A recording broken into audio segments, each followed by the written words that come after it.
रजीम बिस्मिल्लाहिर्रहमानिर्रहीम। अल्लाह रब्बुल इज़्ज़त का शुक्र है कि आज दर्स अल्लाह अदबुल मुफ़रद के साथ हम हाज़िर हैं और आज का दर्स बाब नंबर 147 हदीस नंबर 316 से शुरू हो रहा है। इमाम बुखारी रहमतुल्लाह अलैह आपने इस हदीस पाक के ऊपर जो बाब कायम किया है वो है बाबुल लिआन कि एक दूसरे पर लानत करने का बयान। तो ये बात हमारी जहन में मुस्तहज़र रहनी चाहिए हर वक्त कि मखसूस तबक़ात जिसको कुरान मजीद ने मखसूस कर दिया है और उसका दायरा कार भी शरीयत ने मखसूस कर दिया है, तो उस दायरा कार के अलावा किसी के ऊपर यानी लानत करने की आदत नहीं होनी चाहिए। ये इस्लामी तरबियत है। अब कोई ऐसे शख्स है कि जिसको इन दायरा कार का पता ही नहीं है, या ना उन्वान का पता है, ना दायरा कार का पता है, ना मौका महल, ना हुक्म का पता है कि कब ये चीज़ लगाई जाती है, और ये भी इल्म नहीं कि मुअय्यन शख्स के ऊपर कर सकते हैं या मिन हैसुल मज़मू बात की जाएगी। जैसे कुरान मजीद ने लानतल्लाहि अलल काज़िबीन भी कहा, लानतल्लाहि अलल काफ़िरीन भी कहा, और ज़ालिमीन का नाम भी आया कुरान मजीद के अंदर। तो मिन हैसुल मजमू कहा, तो ये एक अलग से हुक्म है, इसके ऊपर आगे गुफ्तगू आनी है। तो आप सिर्फ इतनी बात कि उलमा जानते हैं इस बात को कि उन्वान क्या है और दायरा कार क्या है। आमतुन्नास नहीं जानते, तो आमतुन्नास को चाहिए कि वो अपनी आदत से खारिज कर दें किसी पे लानत करना। हाँ, आप काम की मुजम्मत कर सकते हैं, मुजम्मत के लिए कई कलिमात मौजूद हैं, आप उस तरीके से उसकी मुजम्मत कर सकते हैं। किसी काम की मुजम्मत करना, ये यानी बुरे काम की मुजम्मत करना, उसके लिए बहुत सारे अल्फाज होते हैं, लिहाजा उनमें से कोई एक लफ्ज़ बतौर मुजम्मत के आप कलाम कर सकते हैं, बतौर एहतजाज के आप कलाम कर सकते हैं। लेकिन लफ्ज़ लानत चूँकि इसके दायरा कार और उन्वान और हुक्म का हमें इल्म नहीं आमत उन्नास को, तो उनको चाहिए कि ये मुहावरतन ये कलाम में ये ना लाएं, और जिन्होंने आदत बना रखी है लानत करने की वो इस हदीस पाक को सुने। क़यामत का दिन होगा तो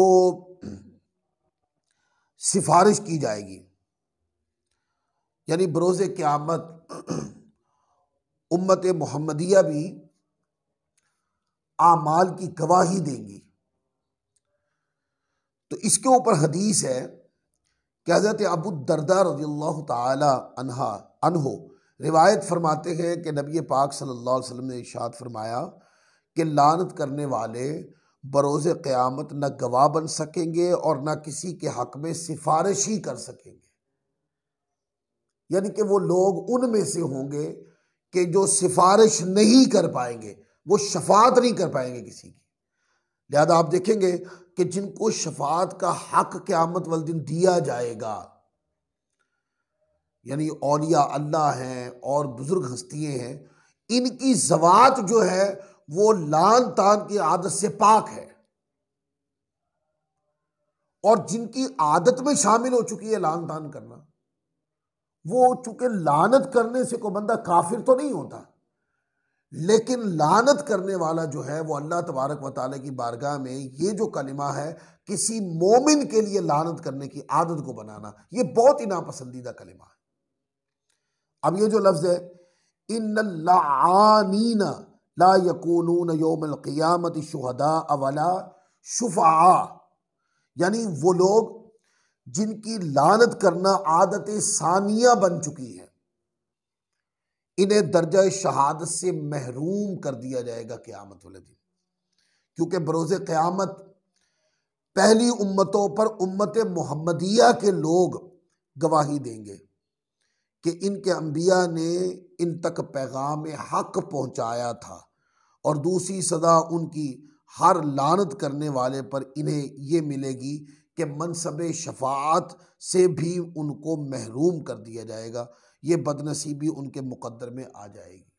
लिहाजा मोमिन पर आदतन लान तान करना और इस आदत को नज़रअंदाज न करना और इस बाब में अपनी इस्लाह न करना, ये उसके खसारे की बात आ गई है कि ऐसा शख्स जो है उम्मत मुहम्मदिया से पहली उम्मतों पर जो गवाही बनेगी क़यामत वाले दिन, उससे महरूम कर दिया जाएगा।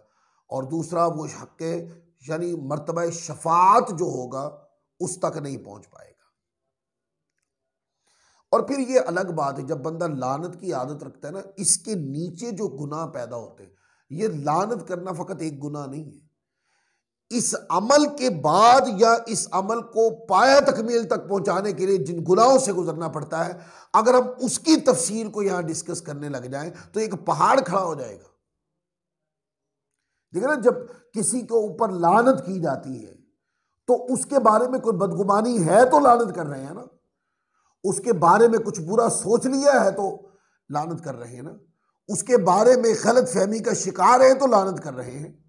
इस तरह के कई उन्वानात आप ज़हन में रख लें कि लानत करने वाले के पास पहले से ये कमजोरियां और गुनाह मौजूद है जिसकी बुनियाद पर अमल लानत की उसने जो है ना इजरा किया है। लिहाजा लानत के लफ्ज से बच जाना चाहिए। कोई मसला किसी के बाब में आपको समझ नहीं आ रहा, आप तवक्कुफ कर लें, इंतज़ार कर लें, अपने आप को यानी इंतज़ार भी करवा लें, रोक लें, सोचने का मौका दें अपने आप को।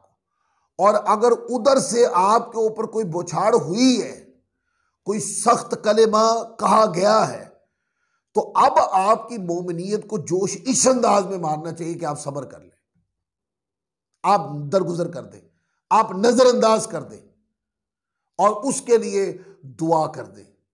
अल्लाह की बारगाह में अपने आप के लिए साबित कदमी यानी कि नेकी पर इस्तिकामत की दुआ कर लें। ये वो तरीके हैं जिससे आप किसी की बदगुमानी या किसी के बारे में बोले गए झूठ से बच सकते हैं। फिर आगे देखें, आगे हदीस नंबर 317 है। यह हज़रत अबू हुरैरा रज़ियल्लाहु ताला अन्हु की हदीस है। अच्छा, ये जो हदीस अभी मैंने पहले पढ़ी थी, ये मुस्लिम शरीफ के अंदर है ये रिवायत, हदीस नंबर 2598, सुनन अबी दाऊद में 4907, या सियासित्ता में भी 2 मुकाम पर यह रिवायत मौजूद है। हदीस नंबर 317 देखें, हज़रत अबू हुरैरा रज़ियल्लाहु ताला अन्हु से रिवायत है।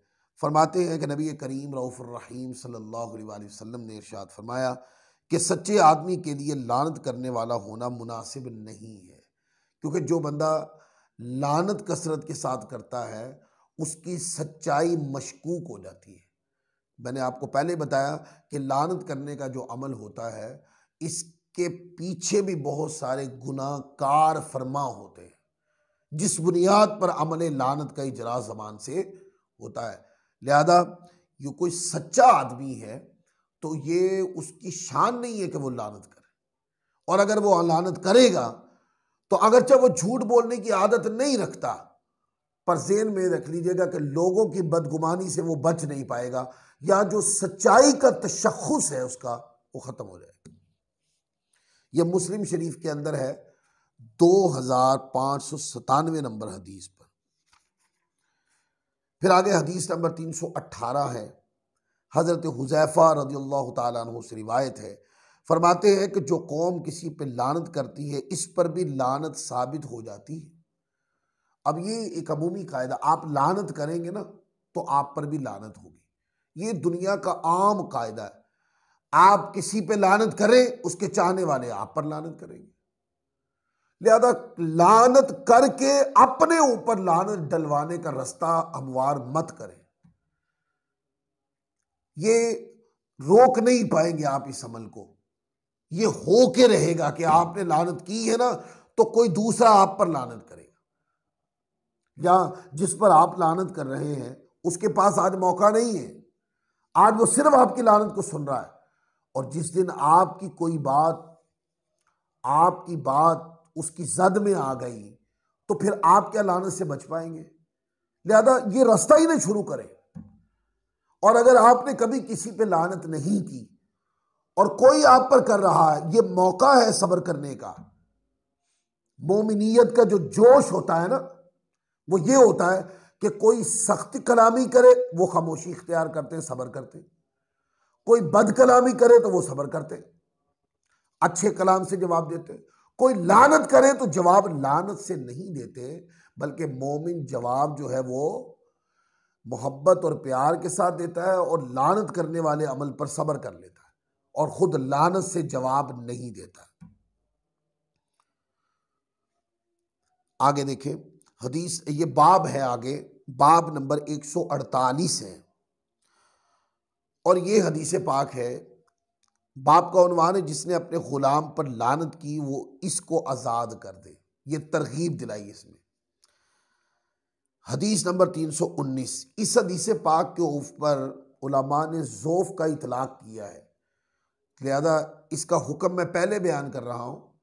जब मैं इसको हिकायत करूँगा, पढ़ूँगा, तो लोग इससे कोई अलग से दलील जो है सैयदना सिद्दीक़ अकबर की ज़ात पर कायम न करें। हमेशा आप देखते कि आका की तरबियत के अंदर सहाबा किराम की ज़वात परवान चढ़ी, और ये सैयदना सिद्दीक़ अकबर की जो अज़मत सदाकत है, ये आका अलैहिस्सलाम की तरबियत का कमाल है कि वो इस कमाल पर पहुंची कि सिद्दीक़ अकबर कहलाए। लिहाजा आपकी ज़िंदगी मरहला तरबियत से गुजरी है, और तरबियत करने वाले आपके उस्ताद कौन थे? नबी पाक सल्लल्लाहु अलैहि वसल्लम की ज़ात करीमा आपकी उस्ताद थी। आका की नज़र करम आपके साथ रहती थी। हुजूर अलैहिस्सलाम आपकी ज़िंदगी के अंदर, आपकी ज़ात के अंदर हर उस चीज़ को निकाल देना चाहते थे जो ऐब नाम हो किसी का। तो आका की तरबियत ने सिद्दीक़ अकबर रज़ियल्लाहु ताला अन्हु की ज़ात को सदाकत के आला मनसब पे फाइज कर दी। हज़रत यज़ीद बिन मिक़दाम बिन शुरैह रज़ियल्लाहु ताला अन्हु अपने वालिद से, वो उनके दादा से रिवायत करते हैं, उन्होंने कहा कि मुझे हज़रत आयशा सिद्दीक़ा रज़ियल्लाहु ताला अन्हा ने बताया कि हज़रत सैयदना सिद्दीक़ अकबर ने अपने किसी ग़ुलाम पर ऐसे कलिमात कहे कि जो मिसले लान थे। तो हुज़ूर नबी करीम सल्लल्लाहु अलैहि वसल्लम ने फरमाया, ऐ सिद्दीक़ अकबर, लानत करने वाले और सिद्दीक लोग, लानत करने वाले सिद्दीक लोग हरगिज़ नहीं, यानी ये शान सदाकत का हक नहीं कि ऐसे कलिमात भी अदा किए जाएं कि जो मिसले लान समझे जाते हों। तो सैयदना सिद्दीक़ अकबर रज़ियल्लाहु ताला अन्हु को फरमाया कि रब्बे काबा की कसम, आपने हुजूर की बारगाह में कहा कि रब्बे काबा की कसम, आपने ये 2 दफ़ा या 3 दफ़ा फरमाया। तो हज़रत सिद्दीक़ अकबर ने उसी दिन अपने उस ग़ुलाम को आज़ाद कर दिया कि उसके बारे में ऐसे कलिमात जो एहसास मिसले लान के थे, एहसास दिलाते थे। आपकी गैरत सदाकत इस सतह पर थी कि आपने उसको आज़ाद कर दिया। ये उसके साथ माजरत ये थी, उसको आज़ाद कर दिया। फिर नबी करीम सल्लल्लाहु अलैहि वसल्लम की बारगाह में हाजिर हुए और अर्ज़ की, मैं दोबारा ऐसा नहीं करूँगा। यानी मैं ज़िंदगी में ये जो मुमासलत भी देते हो कलिमात, अगर चाहे ये इंसान न हो, मैं हिकायतन भी ऐसे कलिमात अदा नहीं करूँगा कि जो वहम में लान करें या एहसास से लान पैदा हो किसी से। ये क्या तरगीब है! अल्लाह अकबर! ये समझने की बात है दोस्तों। अगर आज हम इस बात, ये दलील तो इन्हीं ज़वात से लेनी है ना, सीखना तो इन्हीं से ही है। देखो सिखाने वाले नबी करीम सल्लल्लाहु अलैहि वसल्लम ने क्या सिखाया, और सीखने वाले बाकमाल शान सदाकत के सरताज सिद्दीक़ अकबर ने क्या सीखा और किस तरीके से उस बात पर अमल किया। फिर आगे बाब है, बाब 149 है, अल्लाह की गज़ब और दोज़ख के साथ लानत करने का बयान। हज़रत समूरा रज़ियल्लाहु ताला अन्हु से रिवायत फरमाते हैं कि नबी करीम रऊफ़ुर रहीम सल्लल्लाहु अलैहि वसल्लम ने इरशाद फरमाया, तुम अल्लाह की लानत के साथ और अल्लाह के गज़ब के साथ और दोज़ख के साथ लानत करने वाले मत बनो। अब इस हदीस पाक के अंदर ये लफ्ज़ है ला ततलाअनु, के यानी कि कोई किसी को ये न कहे कि तुझ पर अल्लाह की लानत यानी फिटकार है। ये पहली तरगीब है इसके अंदर।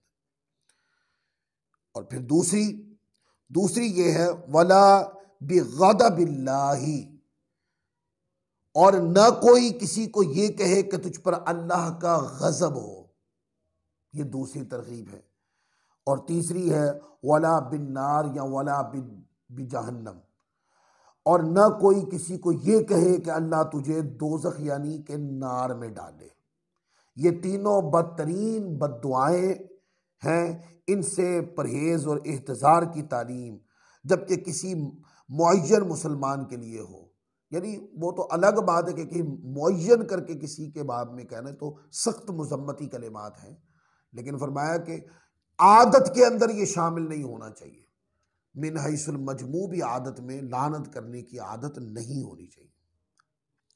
फिर आगे देखें, बाब नंबर 150 है, हदीस नंबर 321 है। तो बाबू लानिल काफिर, कि काफिर पर लानत करने का बाब। हज़रत अबू हुरैरा रज़ियल्लाहु ताला अन्हु से रिवायत है, फरमाते हैं कि अर्ज़ की गई या रसूलुल्लाह सल्लल्लाहु अलैहि वसल्लम, मुशरिकों के लिए उनकी तबाही और बर्बादी की अल्लाह ताला से दुआ फरमाएं।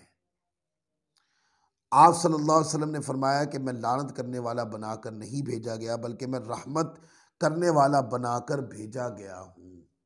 और ये कितनी प्यारी तरगीब है। ये तरबियत में शामिल था। हालांकि कुरान मजीद के अंदर काफिरों पे लानत मौजूद है, कासिबीन पर लानत मौजूद है, जालिमीन पर लानत मौजूद है, लेकिन ये तरगीब ये भी है कि आका अलैहिस्सलाम ने फरमाया मैं लानत करने वाला, यानी लानत की तालीम देने वाला बनाकर नहीं भेजा, बल्कि तरगीब दिलाने वाला, और मैं रहमत बन के आया हूँ, कुरान की तालीमात लेकर आया हूँ और लोगों के सामने रहमत का दीन पेश करने आया हूँ, और मैं सरापाए रहमत बन के आया हूँ। चूँकि हुज़ूर अलैहिस्सलाम काफिरों को मुसलसल दावत देते थे अल्लाह के दीन की, तो आप हर वक्त ये हिर्स फरमाया करते थे कि अल्लाह ताला इनको ईमान की दौलत अता फरमाए। तो मज़हब अहले सुन्नत के यहाँ पसंदीदा खसलत लान तान को तर्क करना है, चाहे कोई मुस्तहिक के लानत है या नहीं है। यह हदीस पाक की तकरीर है। बल्कि अपनी ज़बान को लानत से आलूदा करने की बजाय अल्लाह अज़्ज़ व जल और उसके रसूल सल्लल्लाहु अलैहि वसल्लम के ज़िक्र से तर रखना चाहिए। लानत करने में तायीन औकात है और उसे आदत ना बनाया जाए। यानी ये लानत करने का जो अमल है, इसको कभी भी अपनी आदत के अंदर नहीं बनाना चाहिए, बल्कि अलबत्ता जो अल्लाह के यहाँ मलऊन है, किसी और को इन पर लानत की हरगिज़ गुंजाइश नहीं। यानी कि इससे बढ़कर क्या लानत है कि काफिरों पे अल्लाह ने लानत फरमा दी, जालिमीन पे अल्लाह ने लानत फरमा दी, काज़िबीन पे अल्लाह ने लानत फरमा दी। तो अब किसी और की लानत की अलग से गुंजाइश नहीं है। लेकिन वो बात मेरी ज़हन में रखिएगा कि मैंने आपको बताया था कि साहिबान इल्म जानते हैं कि उन्वान क्या और दायरा कार क्या है। लिहाजा जो साहिब इल्म नहीं है उनको चाहिए आदत खारिज कर दें अपने दिमाग से। इस्लाह का पैगाम, तरगीब का पैगाम, और दूसरे के अगर कोई काफिर भी है तो उसके ऊपर लानत की जोर आजमाई करने से बेहतर है कि उसके ऊपर दीन पेश किया जाए और उसको मुसलमान करने की कोशिश की जाए। और अगर आपको पता है कि मैं उसके शर में फंस सकता हूं तो उससे एहतज़ार ही काफ़ी है। क्योंकि लान तान की जो ज़बान होती है, ये मुआशरे के अंदर जहाँ मुसलमान और काफिर सारे इकट्ठे रहते हैं, ये मुसलमानों पर तानो तशनी की वजह भी बनती है। तो आज का दर्स इसी मुकाम पर मैं ख़त्म कर रहा हूँ। इंशाअल्लाह अगले दर्स के साथ फिर हाजिर होंगे। अल्लाह ताला हम सबको अमल की तौफीक अता फरमाए। वमा अलैना इल्लल बलागुल मुबीन।